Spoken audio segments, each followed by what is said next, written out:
देखिए अच्छी स्थिति पे हमने क्या देखा, ये जो कंडीशंस यहां पर जो दी गई हैं इसको हमने डिफाइन किया यहां पर। इसके बाद हमने ये वाली मैथ्स लगाई, ठीक है। इसके बाद में हमने कौन सा लगाया, ये वही, क्योंकि फिजिक्स के लिए मैंने आप लोगों को ऑलरेडी पहले ही बोला था मैथ्स तो थोड़ा आना चाहिए, ठीक है ना। और इसको अगर बेहतर ढंग से आपको समझना है तो उसमें क्या करना होगा, घर में थोड़ा बहुत पढ़ के आओ, समझ में आ जाना है, ठीक है। जिसको हम पढ़ाएंगे, कल ही मैं बता दिया था कि इसको हमको पढ़ाना है, तो उसको क्या करना है, आपको पहले से पढ़ के आना है, कॉपी पे लिख करके आ जाना, ताकि आप यहां पर क्वेश्चंस कर सकें कि सर ये समझ में नहीं आ रहा, या यहां पर मैंने बनाया तो मेरे समझ में नहीं आया, ठीक है ना। फिर आपका देखिए ये, और फाइनली हमको ये मिल गया, क्लियर। अब हमारी जो अगला जो पोजीशन है वो क्या है, अगला है आपका कौन सी कंडीशंस कह रहा है, निरक्षीय स्थिति। इसको क्या बोलते हैं, ब्रॉड साइड, क्या बोलेंगे हम इसको, ब्रॉड साइड पोजीशन। अब ब्रॉड साइड पोजीशन, इसमें हमको अब क्या करना है, इसमें भी हमको वही दो आवेश लेकर के चलने हैं। कौन कौन से दो आवेश लेंगे, वैद्युत द्विध्रुव है ना, तो एक आवेश क्या होगा माइनस, और एक क्या होगा प्लस। इस बार डायग्राम थोड़ा सा अलग होगा, यहां पर हम एक रखते हैं माइनस क्यू आवेश, तो यहां से 2l दूरी पर यहां पर कौन सा आवेश होगा, प्लस q। इन दोनों के बीच की दूरी कितनी है, 2l है, वही आप 2l 2r या 2a मान सकते हैं। r इसलिए नहीं मानते क्योंकि हमारा जो पॉइंट जिसको हम लेते हैं हम उसको r डिस्टेंस में लेते हैं, ठीक है। तो इसका जो सेंटर होगा वो सेंटर क्या कहलाएगा, सेंटर को क्या मान लेते हैं, o। क्या माना हमने, o। इस o से r दूरी पर, कितनी दूरी पर, r दूरी पर क्या मानते हैं हम, एक बिंदु P। क्या मान लिया हमने, P। मतलब वहीं पर हमारा इस वैद्युत द्विध्रुव के कारण विद्युत क्षेत्र की तीव्रता कितनी होगी, ये हमको क्या करना है, निकालना है, ठीक है। तो इस कंडीशंस पे अभी तो हमारे पास में अच्छी स्थिति हमने देखा था, इसके एंड में, ठीक है, एक्सिस में हमने इस P बिंदु को रख करके हमने इसकी विद्युत क्षेत्र की तीव्रता निकाला, ठीक है ना। जहां पर प्लस क्यू का कितना आवेश आता था, माइनस क्यू का कितना उसमें तीव्रता पड़ती थी, और उसको लेकर के हमने समीकरण 1 और समीकरण 2 लेकर के चला, ठीक है। यहां पर क्या हो रहे हैं, प्लस क्यू आवेश के कारण इस पर विद्युत क्षेत्र की तीव्रता पड़ेगी, और माइनस क्यू आवेश के कारण भी इस पर क्या पड़ेगी, विद्युत क्षेत्र की तीव्रता पड़ेगी, ठीक है ना। तो ऐसी कंडीशंस में क्या करूंगा, इसे मैं इसमें मिलाऊंगा, ठीक है जी, इसे मिलाई जाएगी, ये मिला दिया, और ये क्या होगा, इस पे मिलेगा, ठीक है।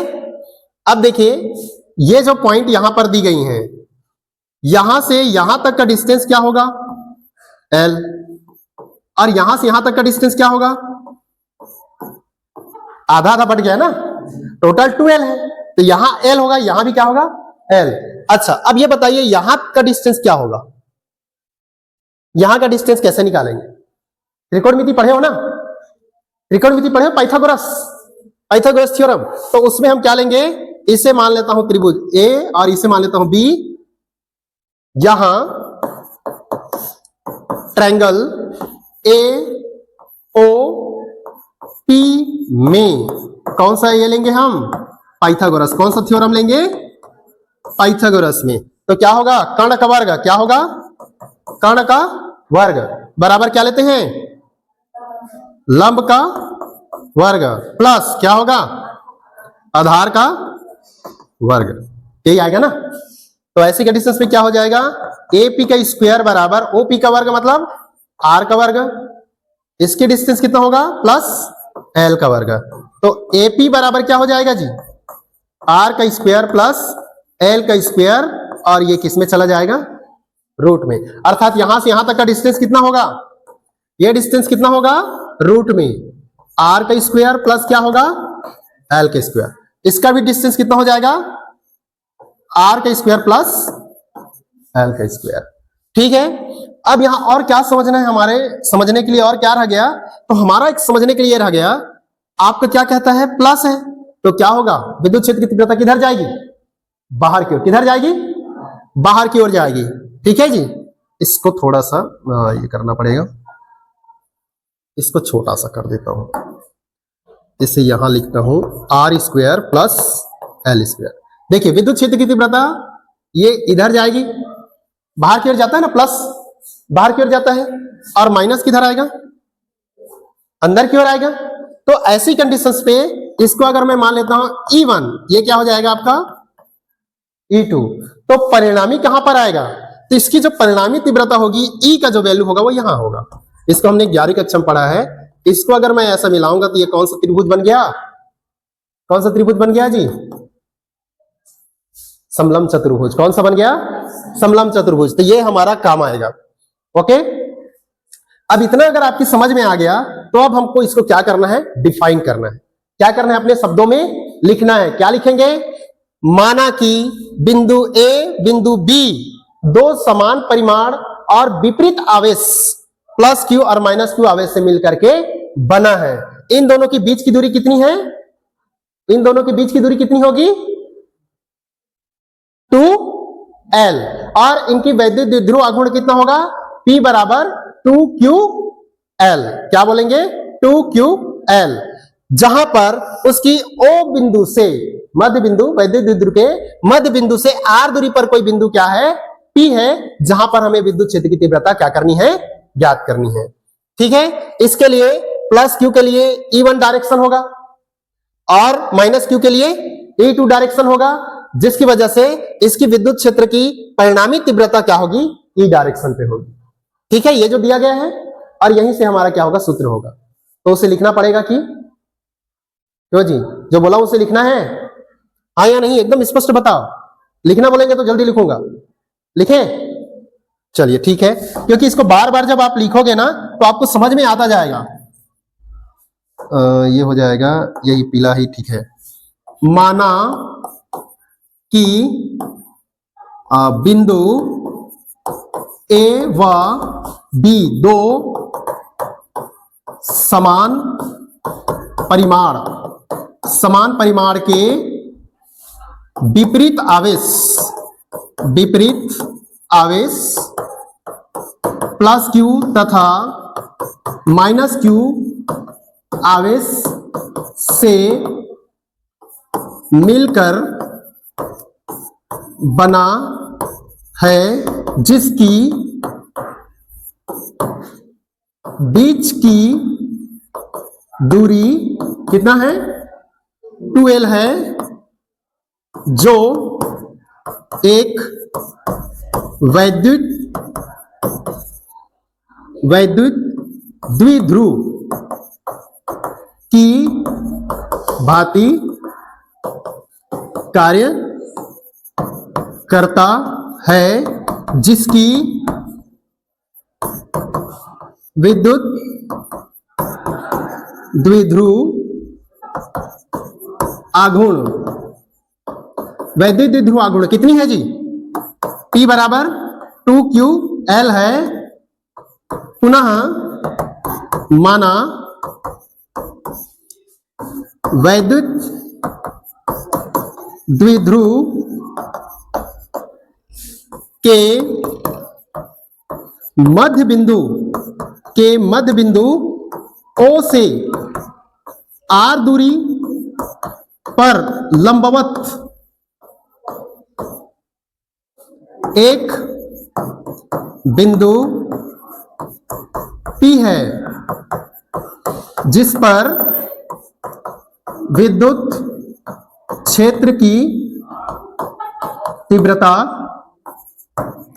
ज्ञात करनी है। ठीक है, मैं पहले ही बताया था, अच्छी स्थिति में भी आपको बताया था कि इतने को हमको क्या कर लेना है? रट लेना है। यहां पर या तो हम ऊपर की ओर ले जाते या क्या करते? नीचे की ओर, तो ये लंबवत होता। ठीक है, अब हमको क्या करना है? इसके लिए बिंदु ए पर स्थित माइनस क्यू आवेश के कारण विद्युत क्षेत्र या विद्युत क्षेत्र की तीव्रता भी लिखते हैं। ठीक है जी, तो किसके कारण बोल रहा हूं? E माइनस क्यू के कारण।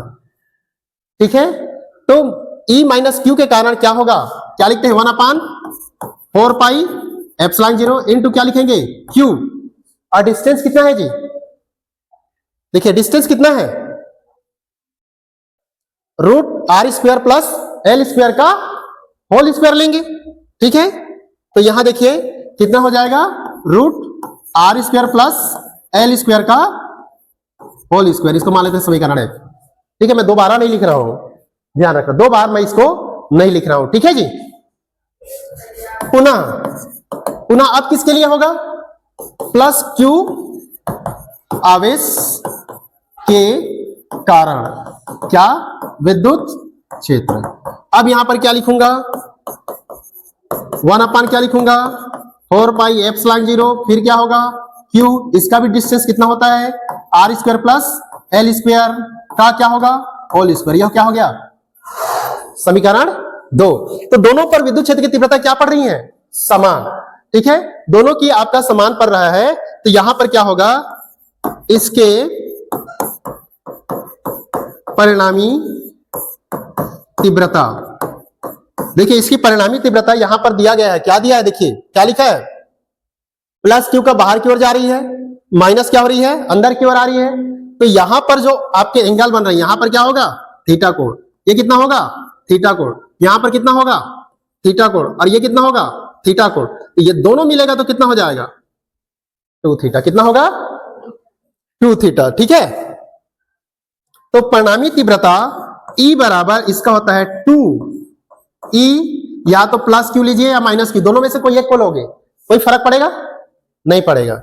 ये हो जाएगा 2E plus Q cos 2 theta upon 2 हो जाता है। ये सूत्र को आपको याद रखना है। ठीक है, ये परिणामी तीव्रता निरक्षीय स्थिति पे हम इस कंडीशंस को लेकर के चलते हैं। तो अब देखिए आपका 2 और 2 क्या हो जाएगा, कट जाएगा। तो E बराबर क्या लिखेंगे, 2E प्लस क्यू, और क्या हो जाएगा जी, कॉस थीटा। ठीक है, इसको क्या मान लेते हैं, समीकरण 3। अब क्या होगा, अब क्या होगा, तो समीकरण 3 में किसका मान को रखेंगे, प्लस क्यू, दोनों में से किसी एक का मान रख देंगे। तो क्या हो जाएगा, E इक्वल टू क्या हो जाएगा, 2 into 1 upon 4 pi epsilon 0 into Q upon क्या हो जाएगा, आर स्क्वायर प्लस क्या हो जाएगा, एल स्क्वायर का होल स्क्वायर इंटू क्या होगा, कॉस थीटा। कितना आएगा, यहां cos theta is equal to कितना होता है जी, कॉस थीटा बराबर क्या मानते हैं, आधार बटा कर्ण। क्या मानते हैं, आधार बटे में क्या आएगा, कर्ण। अब देखिए यहां पर आधार कौन सा है, आधार कौन सा है, एल, कर्ण कौन सा है, root R square plus L square. इसी को यहां पर रखना है हमको। तो यहां पर क्या हो जाएगा, एल आधार है और root R square plus L square क्या है, कर्ण है। अब इस कॉस थीटा का मान भी यहां रखूंगा मैं, तो रखेंगे तो क्या हो जाएगा, E इज इक्वल टू 2, इसको अगर मैं गुणा कर दूं तो 2Q हो जाएगा, और क्या हो जाएगा, ये नीचे 4 पाई एप्सिलॉन 0, और ये कितना है, root R square plus L square का होल स्क्वायर इंटू क्या है आपका जी, एल, नीचे में क्या है, R square plus L square. अब मुझे ये बताइए, अगर मैं रूट एक्स लिखा हूं तो इसको और क्या लिखा जा सकता है, लिख सकते हैं कि नहीं, कहीं पर रूट हो तो उसमें हम पावर कितना आ जाता है, 1/2 आ जाता है। तो इस पर भी वही आएगा, इस पर भी आएगा ना। तो क्या हो जाएगा, E is equal to 2QL हो गया, 2QL, नीचे पे क्या आ जाएगा, 4 पाई एप्सिलॉन 0, ये हटेगा, रूट हटेगा तो क्या हो जाएगा, R square plus L square का पावर 1/2 इंटू कितना होगा,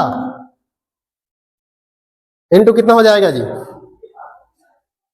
जल्दी बताओ, इंटू कितना हो जाएगा, ये 2 है तो 2 हो गया ना। ठीक है, और इसका क्या हो जाएगा, R square plus L square का पावर 1/2, ये आ जाएगा। 2 और 2 क्या हो जाएगा, कट जाएगा ना। तो क्या लिखेंगे, E is equal to 1/2 4 pi epsilon 0 into ऊपर में क्या था 2 क्यूब एल था ना, और एक में क्या था R square plus L square, इसमें बचा 1, इसमें क्या बचा 1, और इसमें क्या बचा है R square plus L square का पावर 1/2, यही है ना। तो हमारे पास एक फार्मूला है, कौन सा फार्मूला है, अगर हम लिखें a इंटू ए का पावर 1/2 लिखते हैं तो ये हो जाएगा a 1 + 1/2 हो जाएगा। जान रहे हो कि नहीं, जान रहे हो ना, ठीक है। उसी सूत्र का हम यहां पर यूज करते हैं। देखिए e इक्वल टू क्या हो जाएगा 1/4 पाई एप्सिलॉन 0 इंटू 2ql, और ये हो जाएगा R square plus L square, और ये हो जाएगा 1 + 1/2। तो इसको हम हल करेंगे तो कितना आएगा जी 1/1 प्लस 1/, क्या हो जाएगा 2 इधर जाएगा 1 इधर आएगा, ये ऐसा हो जाएगा। इसका मतलब कितना आ गया, आप लोग थोड़ा कमजोर हो इसलिए मैं इसको हल किया, नहीं डायरेक्ट लिख सकता हूं, ठीक है जी। तो ये क्या हो जाएगा E equal to 1/4 pi epsilon 0 into 2ql बटे कितना हो जाएगा R square plus L square का पावर 3 बाई क्या हो जाएगा 2। यहां पर भी आपका वही होगा, जो डिस्टेंस है यहां ध्यान देना, ये जो डिस्टेंस है एल का जो डिस्टेंस है इस आर से बहुत छोटा है, आर से क्या है बहुत छोटा है। ऐसी कंडीशंस पे हम क्या करेंगे, यहां पर यहां लिखेंगे चूंकि L is very less than R तथा P इक्वल टू कितना होता है 2ql होता है, तो आपकी ये कौन सी कंडीशन आ जाएगी E equal to 1/4 pi epsilon 0 into ऊपर क्या हो जाएगा P, नीचे क्या हो जाएगा R का स्क्वायर का पावर कितना हो जाएगा 3/2, 2 और 2 क्या हो जाएगा घटेगा, तो E बराबर क्या मिलेगा 1/4 pi epsilon 0 into P, R का पावर कितना हो जाएगा, ये है आपका कौन सी स्थिति, कौन सी स्थिति है ये निरक्षीय स्थिति, ठीक है। निरक्षीय E इक्वल टू निरक्षीय बराबर अगर लिखेंगे तो 1/4 पाई एप्सिलॉन 0 इंटू P अपान क्या हो जाएगा R का पावर 3, ये। अच्छा अगर मैं इसे कंपेयर करूं तो क्या होगा, कंपेयर करके देखता हूं, ठीक है जी। कंपेयर करते हैं, कैसे कंपेयर करेंगे, तो हम लिखते हैं विद्युत क्षेत्र की जो तीव्रता जो दी गई है इस पर एक क्या ले लेते हैं अक्षीय स्थिति, एक को क्या ले लेते हैं अक्षीय स्थिति, और दूसरे को क्या लेते हैं निरक्षीय स्थिति।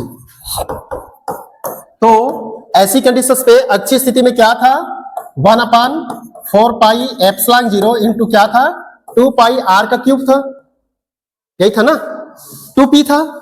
अब नीचे में करूंगा तो क्या आ जाएगा 1/4 पाई एप्सिलॉन 0 इंटू P अपान क्या हो जाएगा R का 3 होगा, ठीक है। तो उसको हम क्या लिख सकते हैं, तो अक्षीय स्थिति अपान निरक्षीय स्थिति बराबर 1/4 पाई एप्सिलॉन 0 इंटू 2p अपान R का क्यूब इंटू ये 4 पाई क्या हो जाएगा ऊपर चला जाएगा, एप्सिलॉन 0 ऊपर चला जाएगा, R क्या होगा R क्या हो जाएगा जी R का क्यूब ऊपर जाएगा और P क्या हो जाएगा नीचे। अब क्या होगा, तो ये 4 pi epsilon 0 4 pi epsilon 0 cut जाएगा, P से P कट जाएगा, R क्यूब से R क्यूब, क्या बचा सिर्फ 2, क्या बचा, तो अक्षीय स्थिति बराबर 2 बचा है गुणा क्या हो जाएगा निरक्षीय स्थिति। इसका मतलब है कि अक्षीय स्थिति में विद्युत क्षेत्र की तीव्रता निरक्षीय स्थिति में विद्युत क्षेत्र की तीव्रता का क्या होता है 2 गुना होता है, ठीक है। निरक्षीय स्थिति में विद्युत क्षेत्र की तीव्रता कम होती है और अक्षीय स्थिति में निरक्षीय स्थिति की दुगुना होती है, ठीक है। तो ये कभी कभी क्वेश्चंस में ये भी पूछता है, तो एक बार देख लो, ये आया, ठीक है, ये आया, ये है हमारी निरक्षीय स्थिति के लिए, और इसे देखो ये क्या था हमारी अच्छी स्थिति के लिए। इसे आप बेहतर ढंग से बढ़िया से देखिएगा। ये दो कंडीशन हमारे पास में था, वैद्युत द्विध्रुव के कारण विद्युत क्षेत्र, electric field due to electric dipole, जो हम अच्छी स्थिति इन ऑन पोजीशन में देखा, और हमने किसने देखा, ब्रॉड साइड निरक्षी स्थिति में। दोनों को हमने हल किया। पहले कंडीशन ये हैं, आप विशेष रूप से इसको क्या करेंगे, रोक करके आप वीडियो को देख सकते हैं, ठीक है जी। जहां पे आपको क्वेश्चन समझ में नहीं आएगा, मतलब ये जो बनाया गया है उसको जरूर पूछना कि सर ये यहाँ पे कैसे आया, ये किस तरह से बना, क्योंकि कुछ जो मैथ्स हैं जो आपको क्या करेंगे, थोड़ा सा परेशान करेंगे। लेकिन है आपका ये जो गणित है, ये बड़ी गणित नहीं है। कौन से क्लास के हैं, मोटा मोटी अगर देखा जाए तो किस क्लास के होंगे, 6वीं से ज्यादा से ज्यादा होगा, ठीक है ना। तो हमें थोड़ा सा तो मैथ्स समझना बहुत जरूरी है, और हम प्रयास करेंगे कि नेक्स्ट और जो हमारा क्लास होगा 2:40 में, मैं इसमें 2 कंडीशंस और दिए गए हैं। पहला कंडीशंस दिया गया है, एक जो तीसरा कंडीशंस बताया था, ये इसे आप लोग बना करके देखिएगा, नहीं बनेगा तो फिर मैं बताऊंगा, ठीक है जी। ऐसा कंडीशंस दिया है, अगर किसी एक एंगल पर, ये आपका -q, ये आपका +q है, यहां पर किसी एंगल पर, अब ये ना तो अच्छी स्थिति है ना निरक्षी स्थिति है, किसी कोण पर हमने क्या रख दिया है, विद्युत क्षेत्र की तीव्रता ज्ञात करने के लिए P बिंदु को वहां पर रख दिया है। तो यहां पर हम अगर रखेंगे तो ऐसी कंडीशंस पे इसके विद्युत क्षेत्र की तीव्रता कितनी होगी, ये आप लोग बना करके देखिएगा। अगर नहीं आता है समझ में तो फिर मैं बताऊंगा, ठीक है। क्योंकि हम अब इसके बाद में क्या करेंगे, तो इसके बाद हमारा जो नेक्स्ट जो टॉपिक होगा, वो नेक्स्ट टॉपिक ये है कि अगर मान लीजिए कि हमारे पास में एक समान विद्युत क्षेत्र है, क्या है, एक समान क्या है, हमारा विद्युत क्षेत्र है। इस एक समान विद्युत क्षेत्र में वैद्युत द्विध्रुव आघूर्ण को, वैद्युत द्विध्रुव क्षेत्र को रख दिया जाए -q और +q, ठीक है जी। अगर हम वैद्युत द्विध्रुव को किसी विद्युत क्षेत्र पर रख दें तो इस पर लगने वाला जो बल है वो कितना होगा, ये हमको निकालना है, ठीक है ना। आपने नदी देखा है, नदी देखे है ना।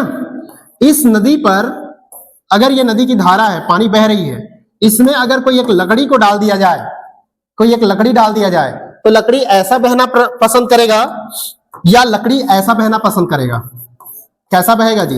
ये ए पोजीशन मान लेता हूं, इसको बी, ए पोजीशन में बहेगा कि बी पोजीशन में, कैसे बहेगा, बी पोजीशन में बहेगा। मतलब इस पर एक क्या लगता है, टॉर्क, क्या लगता है, टॉर्क, ठीक है, जिसको हम ये है आपका टाउ बोलते हैं, या हम क्या कह सकते हैं, उसमें बल आघूर्ण लगेगा। क्या लगेगा, बल आघूर्ण लगेगा, टॉर्क लगेगा।